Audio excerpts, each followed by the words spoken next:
Joining us on The Source today, Terry Ugulini, the mayor of the city of Thorold. Welcome, Terry.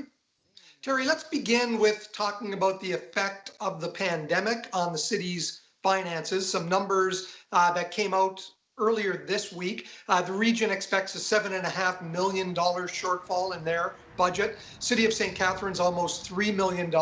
What is the situation for Thorold as far as a future deficit based on the loss of revenue during the shutdown? We're in good shape now, but moving forward, there's a lot of unknowns because after June 30th, we don't know, how long we're going to be in a situation where we have to defer interest on taxes and water sewer charges and extra expenses related to bylaw and different issues like that. It's too early to really say where we're going to end up. But right now, with the measures we've taken and managing our finances, we're in good shape at this point. Have you already had to look at that 2020 budget and look for ways where you might have to cut costs? The way we've looked at it so far is we don't want to kick things down the road because that's going to compound the problem moving forward. So we're trying to maintain business relatively as usual. And like our main project this year was the Front Street Revitalization, and that project's ongoing right now.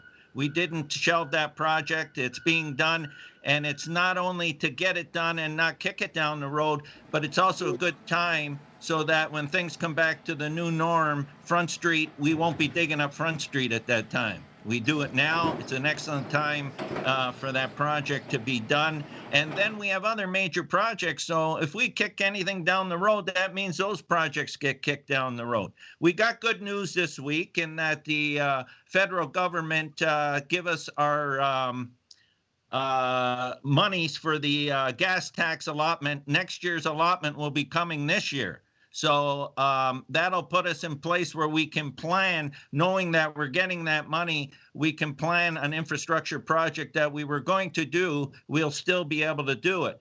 The other thing is the federal government's working closely with the provincial government right now on other infrastructure initiatives. So I'm confident that moving forward, there's going to be opportunities for us to apply for funding and allow us to do projects in a timely manner and not have to defer them. What's the timeline for the completion of the Front Street revitalization? Starting that project, which it started in early May, was 6 to 8 months project. I would say that at this point in time, the project's moving swiftly, so I think we're on schedule. What's the status on any more delays in the Thorold Tunnel? Any more closures of the tunnel for a couple of days? Is that still on track? We're in good shape with the Thorold Tunnel in that they've moved over to the South Tube. We have traffic in both directions, and now they're doing the construction on the North Tube. I would say there's always times where they may have to close the tunnel for a day or some logistics, but I would say we're in pretty good shape. And moving forward, they're quite confident that the North Tube will be done a lot quicker than the South Tube. So I don't have a definitive date when it's going to be done, but I'm hoping that we'll have very few disruptions. And we were able to work with the region and make sure that when the tunnel was closed, that we deferred the paving on Beaver Dams Road until the tunnel reopened. Now Beaver Dams Road's been completed, so things are moving quite well. Terry, Brock students won't be returning to campus en masse in September. Does Thorold take a financial hit without those students in the area?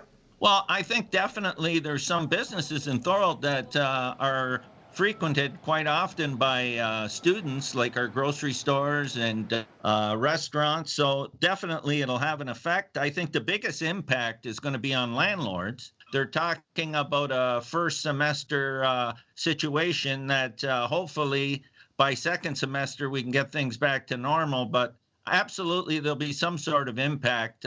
But I think the impact will be greater on the landlord side.